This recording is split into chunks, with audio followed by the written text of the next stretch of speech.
Hello, kinetic theory of gases and रेडिएशनचं आजचं हे 9वं सेशन आणि याच्या सेशनमध्ये आपण अभ्यास करणार आहोत किर्चॉफ्स लॉ ऑफ हीट रेडिएशनचा आणि त्यानंतर बघणार आहोत त्याचा थिअरेटिकल प्रूफ आणि आजचं आपलं दुसरं आर्टिकल आहे spectral distribution of black body radiation.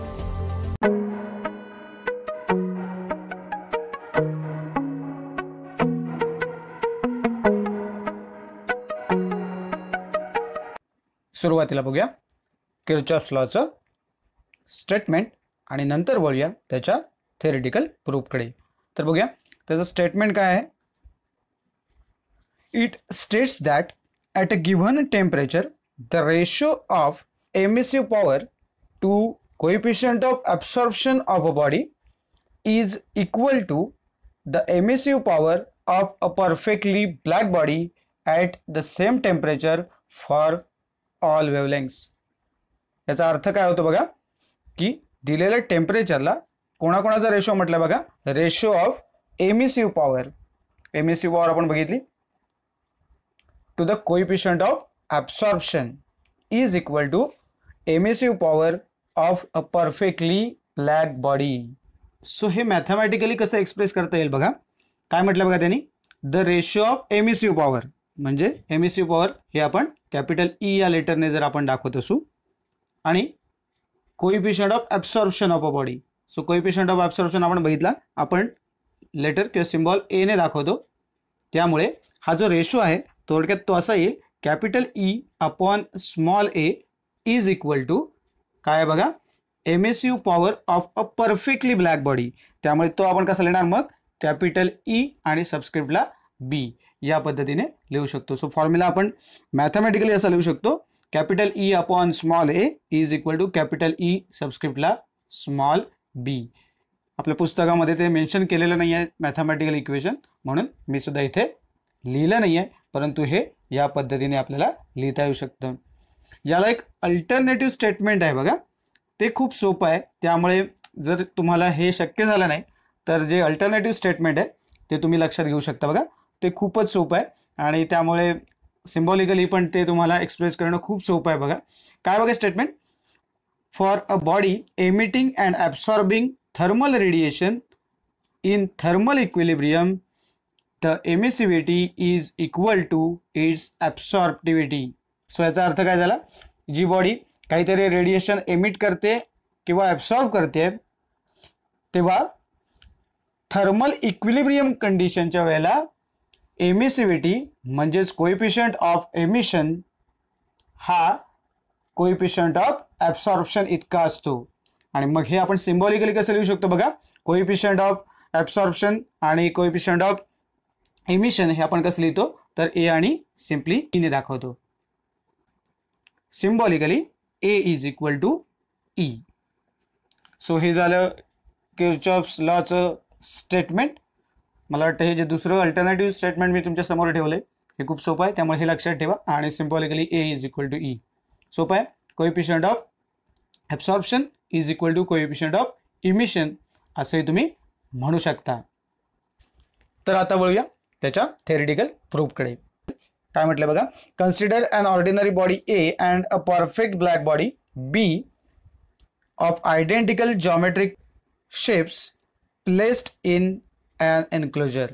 So आपल्याला दोन्ही बॉडीज काय करायच्या आहेत तर एन्क्लोजरमध्ये ठेवायच्या आहेत. एक असणार आहे ऑर्डिनरी बॉडी जिला आपण ए म्हणणार आहोत आणि परफेक्ट ब्लॅक बॉडी जिला आपण बी म्हणणार आहोत. सो काय होईल, जर थर्मल इक्विलिब्रियमची कंडिशन असेल तर काय होईल तर दोन्ही ज्या बॉडीज आहेत त्या एकाच टेम्परेचरला असणार आहेत. पुस्तकामध्ये डायग्राम तुम्हाला दिलेली नाही आहे, परंतु तुमच्या कन्सेप्ट लक्षात यावा या दृष्टीने फक्त एक छोटीशी आणि साधी सोपी डायग्राम फक्त तुमच्या समोर ठेवतो. हे बघा, ए आणि बी या दोन बॉडीज आहेत ज्याच्यामध्ये ए आपली जी आहे ती ऑर्डिनरी बॉडी आहे आणि बी आहे ती परफेक्टली ब्लॅक बॉडी आहे आणि ती एका कॉन्स्टंट टेम्परेचरच्या एन्क्लोजरमध्ये ठेवलेली आपल्याला इथे दिसते. So let R B the emissive power of body A, R B the emissive power of black body B आणि ए हा कोएफिशियंट ऑफ ॲब्सॉर्प्शन असेल बॉडी एचा. ओके, तर या कन्सेप्ट लक्षात घ्या. आपण कशाला काय काय सिम्बॉल्स वापरतोय हे लक्षात घ्या. आणि समजा जर क्यू इतकी हीट ही जर बॉडीवरती इन्सिडेंट होणार असेल, म्हणजे प्रत्येक बॉडीवर इन्सिडेंट होणार असेल इन युनिट टाइम, आणि समजा त्यातली QA इतकी हीट ही बॉडी ए ॲब्सॉर्ब करते, तर आपण ज्या 3 डेफिनेशन्स बघितल्या होत्या, कोएफिशियंट ऑफ ॲब्सॉर्प्शन, त्याच्यानंतर कोएफिशियंट ऑफ रिफ्लेक्शन आणि कोएफिशियंट ऑफ ट्रान्समिशन तुम्हाला आठवत असतील, तर आपण कसं लिहू शकतो बघा. तर QA इज इक्वल टू काय असणार आहे, तर A इंटू Q, म्हणजे जेवढी हीट असणार आहे इन्सिडेंट झालेली त्याला कोएफिशियंट ऑफ ॲब्सॉर्प्शनने गुणलं की आपल्याला ती हीट मिळते. सो हे सगळं जे आहे ते आपण मागच्या सेशनमध्ये बघितलेलं आहेच.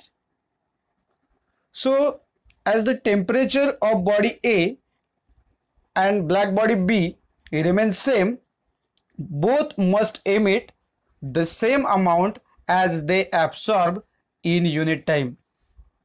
म्हणजे आता प्रत्येकाची ॲब्सॉर्प्शन पॉवर वेगळी आहे आणि एमिशन पॉवर वेगळी आहे, पण ही सिच्युएशन काय सांगते, तर temperature of body A and black body B remains same असं जर असेल तर ही कन्सेप्ट क्लिअर करण्यासाठी तुम्हाला एक छोटंसं उदाहरण देतो. समजा एक माणूस 100 रुपये कमवतोय आणि तो 100 रुपये खर्च करतोय, आणि दुसऱ्या बाजूला एक माणूस 10 रुपये कमावतोय आणि 10 रुपये खर्च करतोय. म्हणजे दोघांची कमाई सारखी आहे का, तर अजिबात नाही, पण जेवढी कमवतात तेवढी ते खर्च करतात. तसंच इथे आहे, प्रत्येक बॉडी तिच्या कॅपॅसिटीनुसार हीट ॲब्सॉर्ब करेल आणि जेवढी ॲब्सॉर्ब करेल तेवढीच हीट एमिट देखील करेल. Since emissive power is the quantity of heat radiated from unit area in unit time, म्हणजे एमिसिव्ह पॉवर ही जी क्वांटिटी आहे ती काय असते, तर हीट रेडिएटेड पर unit area per unit time अशी असते. त्यावेळेला आपण एक्झॅक्टली इक्वेशनच्या भाषेत काय लिहू शकतो बघा, तर जेवढी काही हीट ॲब्सॉर्ब केलेली आहे बॉडी ए ने तेवढीच ती काय करणार आहे, हीट एमिट करणार आहे. त्यामुळे इक्वेशनमध्ये आपण ते कसं लिहू शकतो बघा, the quantity of radiant heat absorb by body A is equal to काय लिहू शकतो, quantity of heat emitted by body A, म्हणजे जेवढी ॲब्सॉर्ब केली आहे बॉडी ए ने तेवढीच ती काय करते, एमिट करते. बरोबर आहे, जे मगाशी आपण बघितलं होतं त्या पद्धतीने आता काय होईल, तर आपण जे नवीन सिम्बॉल्स आपण वापरले याच्यावरून मगाशी जे एक इक्वेशन लिहिलं ते आपण कसं लिहू शकतो बघा, AQ is equal to R, कारण quantity of heat emitted by body A त्याला आपण R म्हटलं होतं, आणि जी radiant heat absorb by body A मगाशी आपण बघितलं A इंटू Q, म्हणजे quantity of radiant heat absorb by body A. तर हे जे इक्वेशन आपण समोर ठेवले याला आपण इक्वेशन नंबर 1 दिलेला आहे. सो परफेक्टली ब्लॅक बॉडी किंवा परफेक्ट ब्लॅक बॉडीसाठी आपण काय म्हणू शकतो बघा, सिमिलरली काय म्हणणार आहोत, तर Q is equal to RB. So Q का, कारण जो त्याचा कोएफिशियंट ऑफ ॲब्सॉर्प्शन आहे ते लक्षात घ्या, नाही तर तुम्ही म्हणाल की या कंडिशनमध्ये की quantity of radiant heat absorb ही जी आहे ती डायरेक्ट Q लिहिली आहे, कोएफिशियंटने आपण मल्टिप्लाय केलेलं नाही. बरोबर आहे ना. आणि इथे आपल्याला माहिती आहे की quantity of heat emitted bye black body किती येणार आहे, ती RB येणार आहे, कारण का ऑर्डिनरी बॉडीसाठी आपल्याला दिसतंय बघा इथे आपण R लिहिली आहे आणि ब्लॅक बॉडीसाठी आपण इथे RB लिहिली आहे. आता इथे काय झालंय, रॅडियंट हीट ही जी ॲब्सॉर्ब केलेली आहे बाय बॉडी ए ती आपण काय करतो, जेवढी हीट इन्सिडेंट झाली आहे त्याला आपण कोएफिशियंट ऑफ ॲब्सॉर्प्शनने मल्टिप्लाय केलंय, पण इथे आपल्याला ते दिसत नाही आहे, कोएफिशियंट ऑफ ॲब्सॉर्प्शनने मल्टिप्लाय केलेलं दिसत नाही आहे. त्याचं कारण काय लक्षात घ्या, तिथे कोएफिशियंट ऑफ ॲब्सॉर्प्शनची किंमत किती आहे, 1 आहे, कारण जी परफेक्ट ब्लॅक बॉडी आहे ती सगळीच हीट काय करणार आहे, ॲब्सॉर्ब करणार आहे, आणि त्यामुळे 1 इंटू Q म्हणजेच Q आहे हे लक्षात घ्या. म्हणून आपण काय इक्वेशन लिहिलंय, Q is equal to RB. आणि मग जर या दोन इक्वेशनचा एकत्रित विचार केला आणि जर आपण इक्वेशन 1 ला या इक्वेशन नंबर 2 न समजा डिवाइड केलं तर मग काय होईल बघा, A is equal to R upon RB. बघा AQ अपॉन Q असल्यामुळे मग QQ कॅन्सल होईल आणि इथे A शिल्लक राहील आणि इथे R अपॉन RB शिल्लक राहील. सो अशा पद्धतीने आपल्याकडे हे आणखीन एक इक्वेशन आलेलं आहे, जे इक्वेशन नंबर आपण त्याला 3 म्हटलंय. ओके, सो हे आपल्याला पुढे लागणार आहे, त्यामुळे हे आपण पुढे कंटिन्यू करतोय. सो हे बघा, हे मी तुमच्या समोर पुन्हा एकदा ठेवतो कंटिन्युटी राहावी म्हणून. कालच्या सेशनमध्ये आपण कोएफिशियंट ऑफ एमिशनची डेफिनेशन बघितली होती. ती काय होती बघा, तर E is equal to R upon R B असं आपण लिहिलं होतं. मी चेक करू शकता ते session. So by definition of coefficient of emission आपण म्हणतो E is equal to R upon R B. So हे आपलं आहे इक्वेशन नंबर 4. आणि मग तुमच्या इथेच लक्षात येईल बघा, इक्वेशन नंबर 3 and 4 जर तुम्ही कम्पेअर केलेत तर बघा त्यांची राईट हँड साईड काय आहे, समान आहे. आणि म्हणून आपण असं म्हणू शकतो, जर त्यांची RHS जर सेम असेल तर याचा अर्थ असा आहे की त्यांची LHS म्हणजेच लेफ्ट हँड साईड सुद्धा सेम असणार आहे. So from equation number 3 and 4 we can write A is equal to E. आणि हाच आपल्या किर्चॉफ्स लॉचा प्रूफ आहे. कारण आपल्या स्टेटमेंटमध्ये आपण म्हटलं होतं की coefficient of absorption is equal to coefficient of emission. अर्थात आपण कोएफिशियंट असे शब्द वापरले नव्हते तिथे स्टेटमेंटमध्ये, तर ॲब्सॉर्प्टिव्हिटी म्हटलं होतं आणि एमिसिव्हिटी असं म्हटलं होतं. तर hence Kirchhoff's law is theoretically proved. So आता बोलूया आपल्या पुढच्या आर्टिकलकडे, spectral distribution of black body radiation. म्हणजे मगापासून जे आपण डिस्कशन करतोय ब्लॅक बॉडीच्या बाबतीत, तर ब्लॅक बॉडीचा स्पेसिफिकली जर आपण विचार केला तर ही जी ब्लॅक बॉडी एनर्जी एमिट करते per unit area per unit time, ही बेसिकली कशावर अवलंबून आहे, तर त्या बॉडीच्या टेम्परेचरवरती अवलंबून आहे. आणि जसजसं बॉडीचं टेम्परेचर वाढत जाईल तो ऑब्जेक्ट जसा हॉट होत जाईल तसतसा तो वेगवेगळ्या फ्रिक्वेन्सीचे इलेक्ट्रोमॅग्नेटिक रेडिएशन बाहेर फेकत जातो, अशी परिस्थिती निर्माण होते. आणि त्यामुळेच काय होतं, तर जो रेट ऑफ एमिशन आहे पर युनिट एरिया तो काय होतो, तर व्हेरी होत जातो. आणि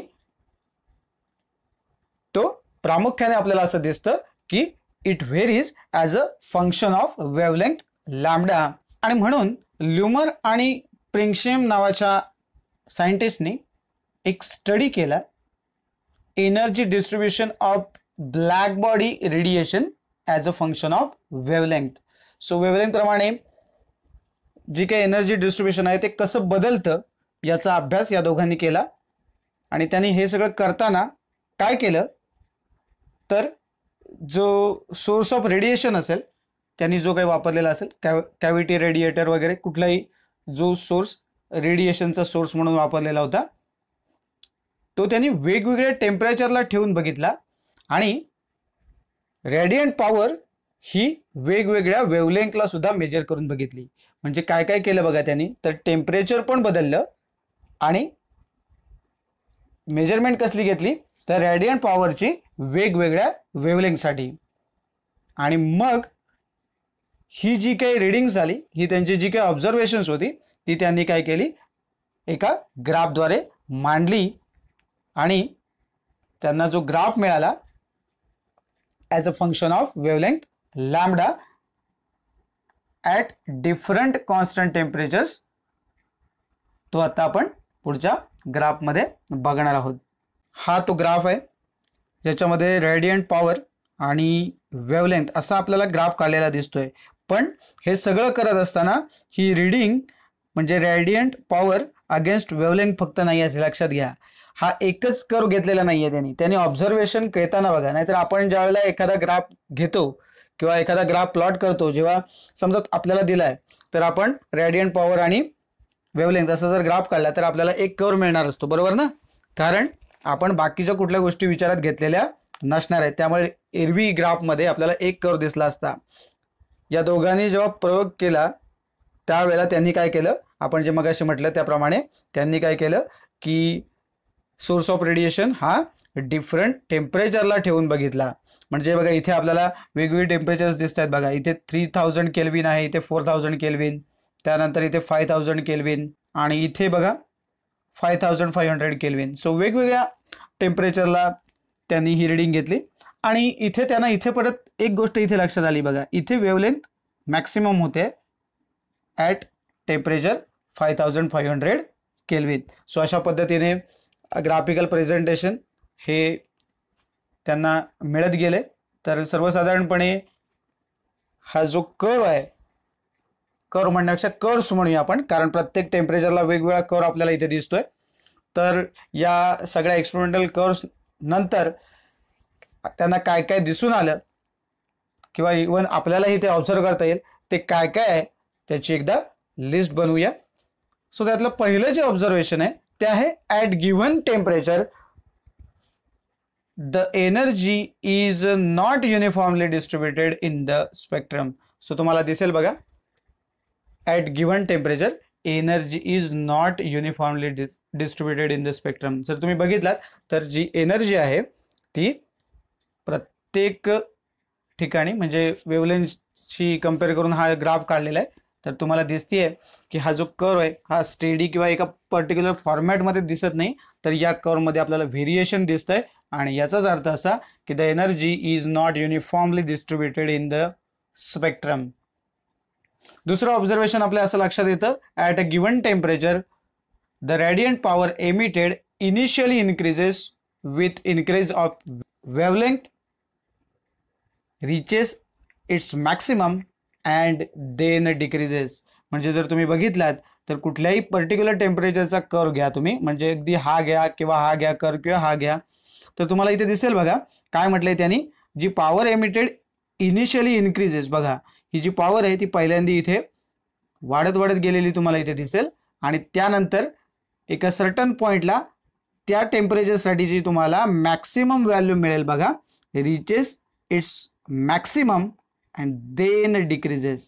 ही सगळ्यात मॅक्सिमम आहे लॅम्बडा मॅक्स म्हणजे या सगळ्या कर्व्स मधली. परंतु जर कुठल्याही पर्टिक्युलर टेम्परेचरसाठी जर तुम्ही कर्व बघितलात तर तुमच्या असं लक्षात येईल बघा की सुरुवातीला काय होईल तर एमिटेड पॉवर ही जी आहे ती हळूहळू वाढत जाते, एका पोझिशनला मॅक्सिमम पर्यंत जाते, त्याची मॅक्सिमम व्हॅल्यू अटेन करते आणि त्याच्यानंतर काय होतंय, नंतर ती डिक्रीज होते. हे आपल्याला या ग्राफवरून दिसतं. त्यानंतर पुढचं जे आपलं ऑब्झर्वेशन ते असं आहे, area under the curve represents the total energy emitted per unit time per unit area by the black body at all wavelengths. So जो एरिया या कर्वच्या अंडर येईल तो काय रिप्रेझेंट करतो तर total energy emitted per unit time per unit area by the black body. आणि wavelength सगळे वापरलेलेच आहेत ते तुम्हाला त्या ग्राफमध्ये दिसतंय, त्यामुळे ॲट ऑल वेवलेंथ्स. पुढचं जे ऑब्झर्वेशन आहे ते खूप इंटरेस्टिंग आहे बघा. काय म्हटलंय बघा या ऑब्झर्वेशन मध्ये, the peak of the curves shift towards the left shorter wavelengths आणि ब्रॅकेटमध्ये बघा दिलंय the value of lambda max decreases with increase in temperature. काय म्हटलंय बघा ब्रॅकेटमध्ये ते लक्षात येईल पटकन तुमच्या, value of lambda max decreases with increase in temperature. म्हणजे आता काय होईल बघा, इन्क्रीज इन टेम्परेचर म्हणजे बघा आता हा 3000 केल्विनचा कर्व आहे, टेम्परेचर आहे 3000 केल्विन, त्यावेळेला इथली जी लॅम्बडा मॅक्सची या कर्वसाठी पर्टिक्युलर जी व्हॅल्यू आहे ती कुठे आहे बघा, इथे आहे बरोबर आहे, इथे मिळेल. 4000 साठी साधारण इथे मिळेल, 5000 साठी साधारण इथे मिळेल आणि नंतर 5500 साठी इथे मिळेल.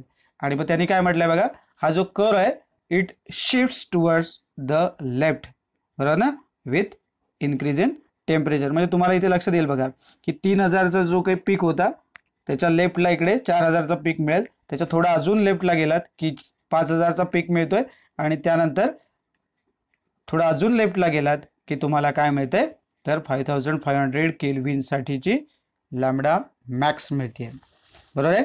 म्हणजे थोडक्यात त्यांनी काय म्हटलं बघा, the value of lambda max decreases with increase in temperature.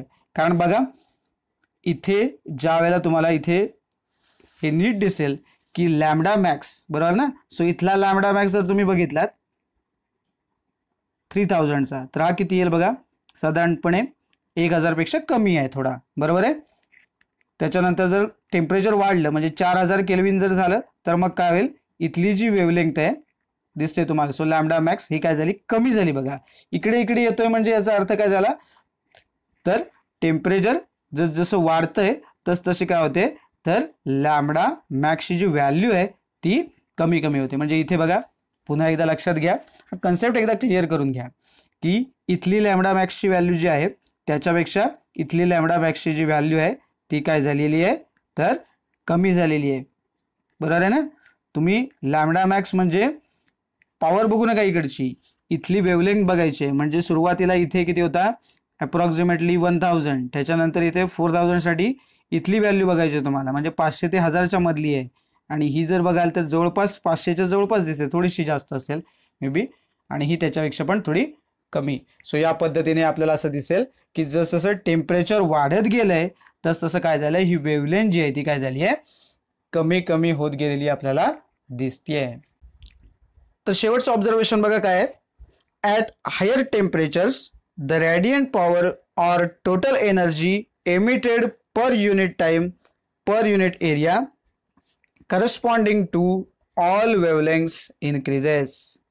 So high टेम्परेचरला काय होईल, तर radiant power or radiant energy emitted per unit time per unit area for all wavelengths increases. So definitely तुमच्या हे इथे याच्यात दिसेल की जसं तुम्ही हायर टेम्परेचरकडे जाल तशी जी रेडियंट पॉवर आहे तुम्हाला वाय ॲक्सिस वरती दिसते बघा, बरोबर. पर unit time per unit area हे आपल्याला प्रत्येक ठिकाणी आपण जोडतो, हे पण लक्षात घ्या. सो रेडियंट पॉवर जी तुम्हाला दिसते ती काय होते, करस्पॉन्डिंग टू ऑल वेवलेंग्थ्स आपल्याला वाढतानाच दिसतेय. तर आता बघूया आपला आजचा होमवर्क काय आहे. सोपा आहे बघा. Give 2 applications of Kirchhoff's law in daily life. So जो किर्चॉफ्स लॉ आपण आज बघितलाय त्याची डेली लाईफमधली कोणतीही 2 ॲप्लिकेशन्स तुम्हाला सांगायचेत, थोडीशी डिटेलमध्ये सांगितल्यात तर आणखीनच छान.